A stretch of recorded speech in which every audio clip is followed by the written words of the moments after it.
Hi everybody, my name is Caitlin McMillan. I am the project manager of TechPathways London, and I am here today with Professor Helen O'Sullivan. Hi Helen. Hello, hi, how are you? All right, thank you. Would you be able to introduce yourself and tell us what your job is?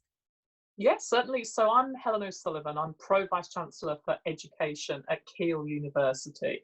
And that's Pro Vice Chancellor is a bit of a strange title, but what it means is that I've got responsibility for the strategic direction of education at Keele, and it's a kind of executive level role. So I suppose something around like a vice president or executive director type of in a big organisation. How did you get to where you are today? The way a lot of academics get to a senior leadership position is they do a degree, then a PhD, then a postdoc, and then perhaps some more research, and then they get a lectureship, and then they might move sort of through the ranks. And I did start off that way. So I started off in molecular genetics actually, and I did a degree and a PhD in bacterial genetics, and then I did a postdoctoral fellowship. And then I started to that my sort of part of the of that sort of research was really changing. Ironically, it was going from a very practical lab-based subject to a very data-driven science, and I was kind of getting more and more to the point where that really wasn't for me. So I went to Liverpool University to run a centre for excellence in the medical school there, and so I spent a number of years researching how medical students learn about various things, and I was getting more and more interested in the way that students learn, and online learning came into that, and what have you. So eventually became I'm a professor of medical education, so the way in which medical students learn. But through sort of taking on little roles around developing online learning, I ended up taking on at Liverpool a role around online learning. So my final job at Liverpool was managing the entire online learning activity at Liverpool and rolling out technology enhanced learning across the universities. About 2.5 years ago, I took on this role at Keele, which is much broader, looking at education across a whole range of areas. So one day I might be looking at the rules and regulations around our exam boards, and the next day I might be looking on a project looking at how we're extending degree level apprenticeships across the university. So it's a very varied role, but the key thing I think that that has really kept me going was sort of openness to doing things differently and taking on new challenges and not being afraid. A lot of my jobs have been secondments or have been acting up roles, which were then changed into different roles. And a number of times somebody would ring me up and say, how do you fancy doing this? And my first reaction would be, and then I just think, oh well, why not? What could go wrong? So I think the sort of the lessons that I really draw out of my career is that sort of openness to trying new things and not just seeing one set way of progressing through a career. And talking of new roles and new challenges, I hear you are about to undertake one with the Association for Learning Technology. So could you That's tell us a right. little bit about the association and about the role that you're going to be playing there? Yeah, certainly. So as well as my day job, I'm involved in a number of sort of external activities, and one of the organisations that I've been involved with for a while is the Association of Learning Technology, and they're an association. It's very much a membership organisation that looks out for those people in universities, FE colleges, and sometimes in schools whose job it is to really manage the learning technology, the pedagogical approaches, the interface between the technology and the pedagogy.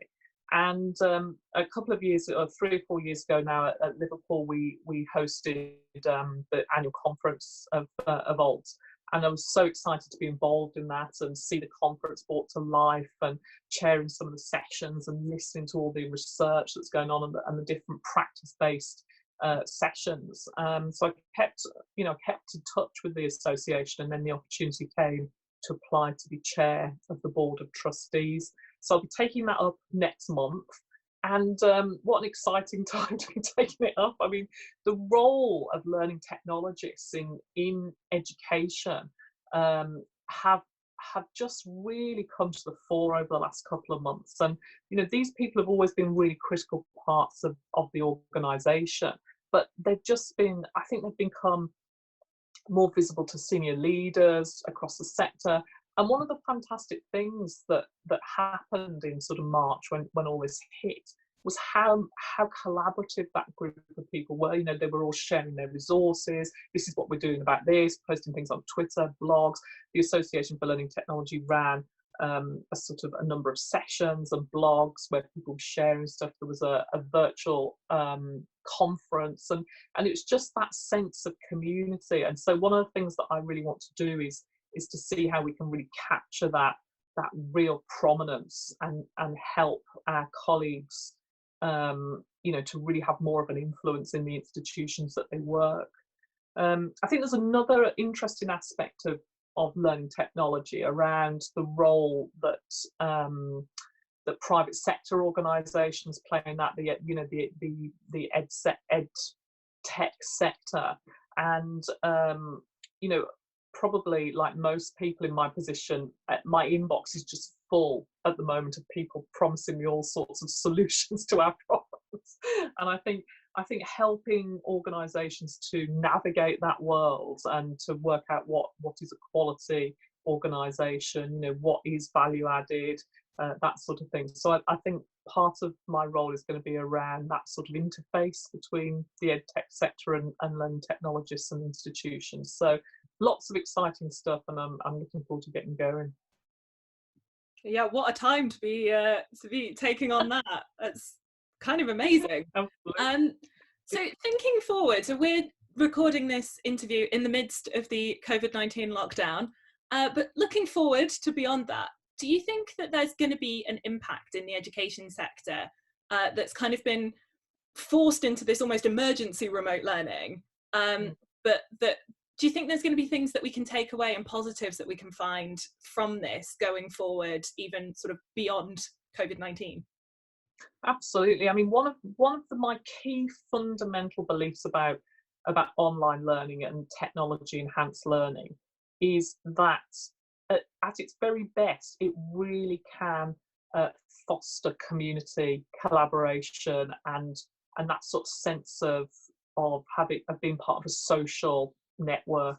So I think into the future, I can see the next 2 or 3 years where we are spending more time supporting the students in that digital environment, and we're thinking about the digital infrastructure in the same way that we think about physical infrastructure, without compromising, what it is that makes a face-to-face university really special.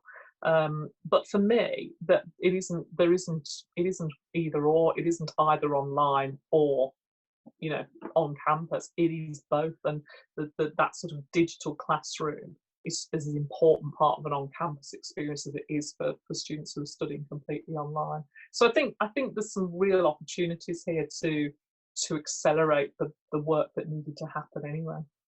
If we're looking at the careers landscape, it could look quite different in the coming years for the young people coming out of Keele and all universities, schools, apprenticeships.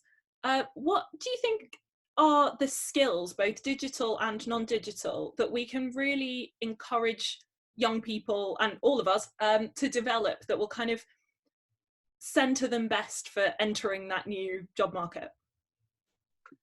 Well, I think in terms of digital skills, I mean, they're definitely, think digital skills will change, won't they, over the next few years. What becomes important, will depend on the way that the technological industries go. But at the moment, the things that employers are telling us that they really need are things like skills in data science, in cloud computing, artificial intelligence, cybersecurity, the obvious areas. And I think they're really important. And I think what we could be doing more of is encouraging students from all disciplinary backgrounds to take short conversion courses or what have you in some of those areas, so that they can, enter big organisations or think about startups or what have you. But the technical skills, as I say, they will change over the years. What I think is really, really important is that students think about the other skills that go along with those technical skills. And what employers will often say to us is, especially smaller employers, they'll say, well, it's a real risk for us to take somebody straight out of school or university or college because we don't know how they're going to behave in the workplace. They might have a great CV and they might have great technical skills, but I don't know if they're going to get up in the morning, or they're going to be able to work with people, or if they're going to be entitled and a nightmare, to work with. So one of the key things that I think is in that all people in education should think about is how they engage with employers while they're still in education. So taking advantage of placement opportunities, internships, any engagement with employers where they can show a future employer that they've engaged in this and they've been able to succeed in the workplace.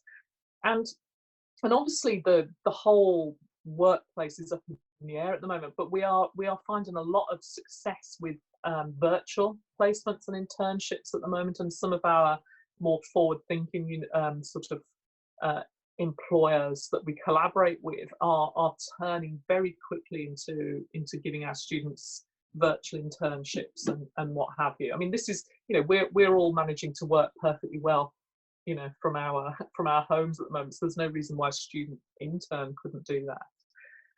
And then I think, really, what are the skills that are going to transcend all of that technical advance? And for me, and I haven't made this up, these are well-known kind of a set of skills, the 4 C's of for the 21st century, which are creativity, critical evaluation, communication, and collaboration. And I think, we can think that artificial intelligence and robots and machines are going to learn to do a lot of our repetitive tasks. So a lot, even in areas such as medicine and law, the sort of traditional professionals, their jobs are going to change out of all recognition in the next 5 to 10 years.